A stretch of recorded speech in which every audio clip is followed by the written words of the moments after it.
Le capitaine Ibrahima Traoré, chef d'État du Burkina Faso, disait dans un discours en s'adressant aux intellectuels, je paraphrase, « Vous vous dites intellectuel parce que vous parlez bien français ou anglais, des langues étrangères, mais il suffit que demain, on change la langue nationale du Burkina Faso en moré et vous devenez tous des illettrés. » Autrement dit, se laisser définir entièrement par ce que l'on sait, ce que l'on fait, notre expertise, nos diplômes, notre renommée, est un excellent moyen de rester bête et malheureux. On en parle après le générique.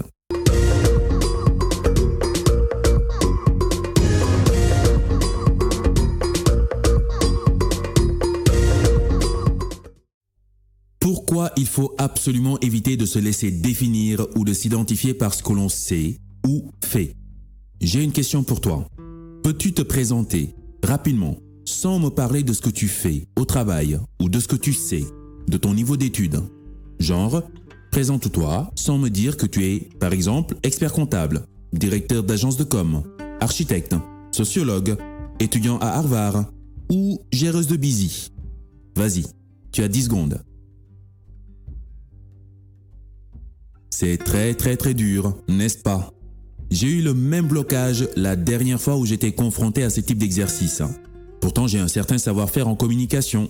Mais ce jour-là, mon cerveau a planté comme un vieux PC Windows.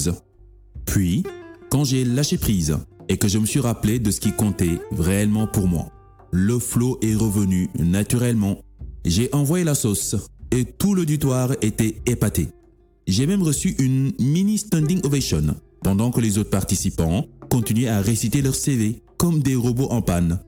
Cela m'a fait réaliser combien on devient bête dès lors qu'on nous enlève toutes nos soi-disant connaissances basées sur des expertises toutes faites de la société. Combien on peut se sentir insignifiant sans nos titres de poste, nos CV, nos bulletins de notes. On passe notre vie à s'accrocher à des étiquettes. Je suis expert en marketing. Je suis coach de vie. Je suis guide spirituel des mammifères sans poils. C'est pratique, oui, ça rassure et ça fait joli sur LinkedIn. Mais si, du jour au lendemain, on nous enlève notre boulot, nos titres, nos connaissances, comme ce qui s'est passé en 2020 d'ailleurs, avec la suspension des activités dites non essentielles, on n'est plus personne, plus aucune raison de vivre. Je comprends que dans une communauté, notre utilité envers cette communauté est justifiée par notre savoir-faire envers cette communauté. C'est normal qu'on ait besoin de classifier les gens par niveau de connaissances, de conventions de métier, de titres de poste, etc. Ça permet de repérer facilement qui est qui. Mais le souci, c'est que l'être humain n'est pas que ça. Voici ce qui arrive lorsqu'on se laisse complètement définir par ce que nous savons ou ce que nous faisons. Ça t'emprisonne dans des masques, t'empêchant d'exprimer pleinement ta singularité. C'est à l'université que je me suis rendu compte de comment le système nous imposait des choix de connaissances. Après le bac, par exemple, tu verras que tu n'as pas assez d'options pour poursuivre tes études. Le système a déjà choisi pour toi. On te présente quelques filières possibles à prendre ou à laisser. Tout est fait pour te programmer à être ce que le système veut que tu sois. Si tu n'as pas assez de moyens et de courage pour refuser et aller te lancer dans une découverte authentique du monde, tu es cuit. T'es obligé d'avaler ce qu'il y a au menu, même si c'est des salades. Et même si au départ, tu n'y crois pas vraiment aux salades, mais tu vas quand même avaler de la salade pendant des années jusqu'à ce que ça devienne ton plat préféré. Tu vas bouffer de la salade régurgitée par d'autres bouffeurs de salade, qui de même régurgitée par d'autres anciens bouffeurs de salade. Tu peux continuer comme ça jusqu'à 10 générations faciles. Tout ce que tu apprendras dans ce système sera basé sur l'appréciation de bouffeurs de salade.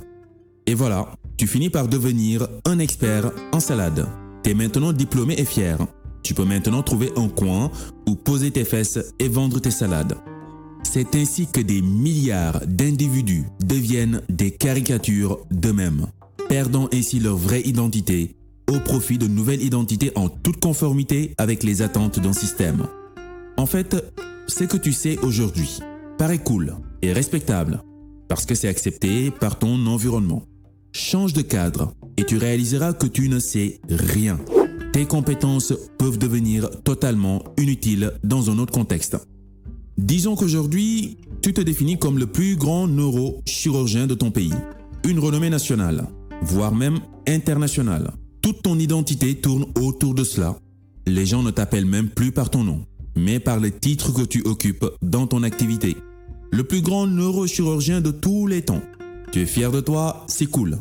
Et puis, un jour, tu fais un violent accident de voiture et tu perds l'usage de tes mains. Les médecins te font savoir que tu ne pourras plus utiliser tes mains qui autrefois faisaient ta renommée. Tu ne peux plus exercer, tu ne peux plus opérer. Tu n'es plus donc neurochirurgien. Question. Tu es qui maintenant? Doctor Strange? Oui, c'est un peu l'histoire du film de Doctor Strange, que je vous recommande d'ailleurs en passant. Excellent film. Mais plus sérieusement, tu vois comment on peut passer de superstar à rien du tout lorsqu'on se laisse complètement définir par notre savoir-faire. Tu es consultant international ou consultante à l'UNICEF, diplômé en droit international des enfants et des nés qui savent jouer au basket. Demain, il n'y a plus UNICEF. Disons que le monde a compris que l'UNICEF ne servait à rien et que les peuples décidaient de quitter cette arnaque. Maintenant, tu n'as plus de job. Tu es qui? Tu es professeur de philosophie, diplômé de la Sorbonne. Un jour, le monde bascule et change de paradigme. Tu te retrouves soudain, sans papier, chez les Pygmées, au milieu de la forêt dense en Afrique. Tu vas leur parler de Platon, d'Épictète. Tu vas essayer d'enseigner le sens de la vie à des mecs joyeux, à poil, qui papotent avec les serpents. Tu es qui, en fait? Tu es un journaliste, présentateur reconnu. Tu as une renommée nationale, grâce à tes émissions débiles faites pour abrutir la populace. Mais c'est accepté par la société, pas de problème pour le moment. Jusqu'au jour où le gouvernement change. La jeunesse prend son destin en main, chasse l'ancien président et met à la place un nouveau leader branché sur l'économie de la connaissance. Tout le pays est fier et suit les nouvelles directives. Oups, tu es viré. Tu ne peux plus raconter tes conneries nulle part. Maintenant, tu es qui? Voilà le souci. Quand tout ce qui supportait notre savoir-faire, notre renommée, notre soi-disant statut social s'écroule, toute notre identité s'effondre. Et c'est tellement facile de se retrouver dans ce genre de situation. Un accident physique, un licenciement, une maladie dégénérative, un bouleversement social, un changement de culture. Et soudain, hop, tu n'es plus personne. Et beaucoup de gens malheureusement dans ces genres de conditions s'auto-zigouillent la vie. Parce qu'ils avaient eu le malheur de laisser leur seule raison de vivre entre les mains des dictats de la société. Donc, pour ne pas rester bête et malheureux toute sa vie, évite de te laisser définir par ce que tu sais, ce que tu fais ou ton statut social. Le monde change à l'humeur des saisons. Rien n'est figé. Ce que nous faisons aujourd'hui est susceptible de changer demain, qu'on le veuille ou non.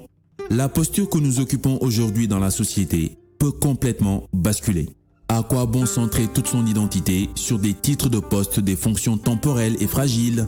Oui, un savoir-faire peut être utile pour se débrouiller en société, gagner sa vie, pour être utile aux autres, comme je le disais plus haut. Mais nous ne sommes pas qu'un savoir-faire. Nous sommes aussi un savoir-être. Nous sommes bien plus que cela. On peut perdre un métier, une renommée, un diplôme, et en développer d'autres avec le temps. Mais si nous perdons notre vraie identité, notre essence profonde, on est qui, finalement? C'était les chroniques by Demba. Sur ce, à la prochaine.